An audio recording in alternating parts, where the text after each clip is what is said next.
Inspired you to pursue a career in journalism?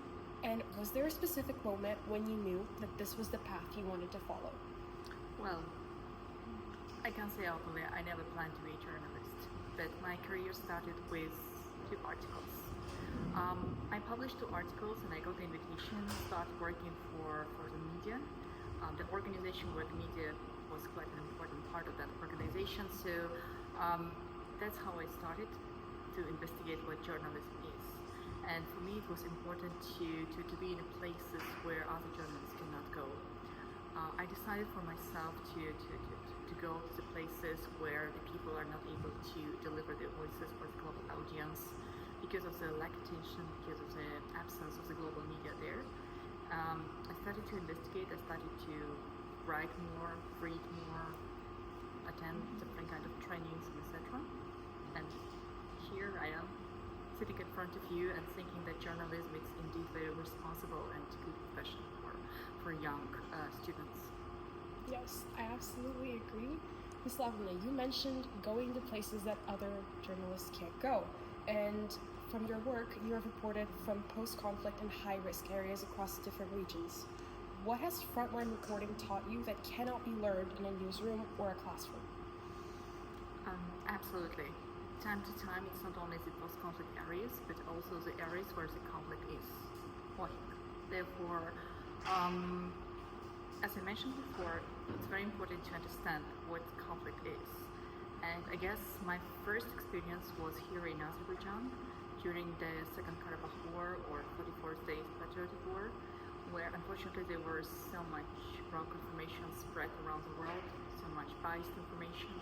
And for us, for journalists, it was so much important to go there directly, to meet with people suffering because of the conflict, to cover the issues, to explain what's really going on there, and bring this information not only for the locals, because we are locals, we do know what was happening there, but for the global audience, for the people in Europe, in the United States, in Canada, and etc. So that was my first experience of work during the war and in the post-conflict reality.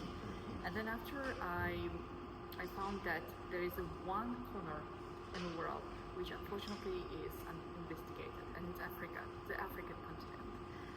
There are so many countries and all of them are different. For many people, Africa is one.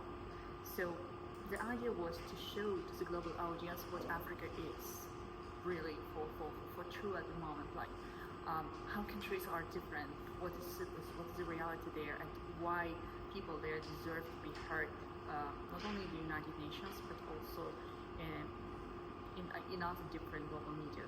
So that's how I started and where I am at the moment. Yes, that is absolutely correct.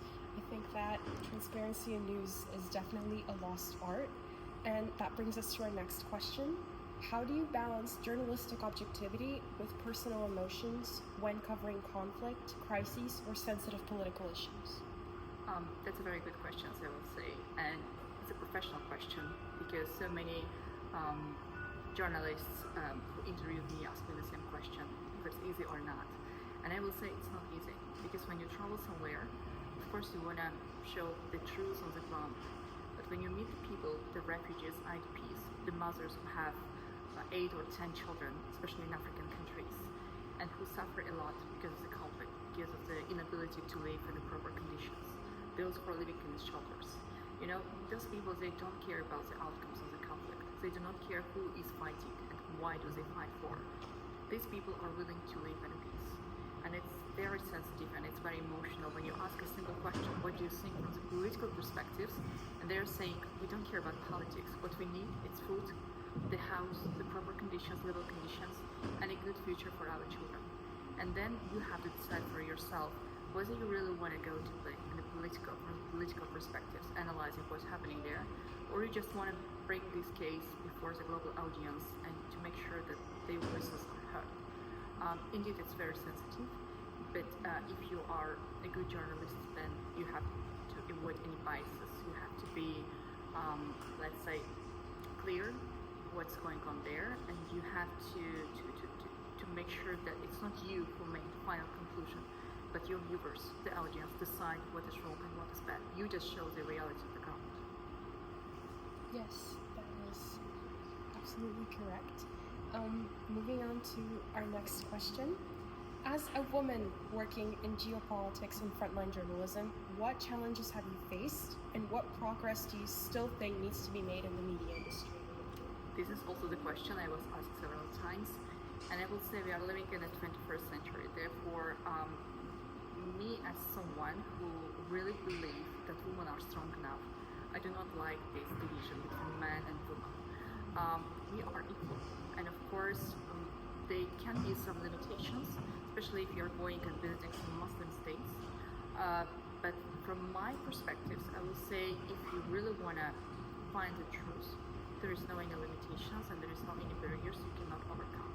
Just stay confident, speak confident, ask for the questions for the interviews, and then your responses never will differentiate you are a woman or you are a man. If you are a woman, it doesn't mean you are weak. You can achieve a lot. You can follow your path, and it's not about even improvement, it's about the desired results. Women and men are equal in our society, therefore no any limitations I ever faced in my career at all. Girls can and girls will. That is very inspiring, especially as someone who is very fond of journalism myself. Moving on, looking back at your career so far, is there one story or experience that changed the way you see the world the most? When you're visiting so many post-conflict areas and the places where the conflict is, then of course you start looking at the world from the different perspectives. You try to analyze, you try to understand, and not to trust in all information what is available in the social media. But I guess most of all, what inspired me a lot and changed my understanding is that journalists can do a lot. They do really can change the understanding of the situation, especially coming back to what we have here in 2020 and the post-conflict reality in Karabakh and in Zangezur. I do remember I had a very good documentary about destroyed charge, and in order to bring the reality from these post-conflict perspectives, I had a documentary there, which was screened later on in Brussels and Paris. I do remember the inspiration, and I do remember how the people there, the Europeans, opened a new South Caucasus for themselves, a new reality, the post-conflict reality in the region. So that was very inspiring, meaning that one journalist can change, one journalist can investigate, can learn, can prepare a good material and spread it. Then indeed it will attract a lot of attention and make sure that the truth is available for a global audience. So I guess it was a very good example of how one thing changed my life. Thank you so much, Lavrina. Thank you so much for being here today and joining us. Thank you this very was much. Amazing. Thank you. I wish you good luck. Thank you.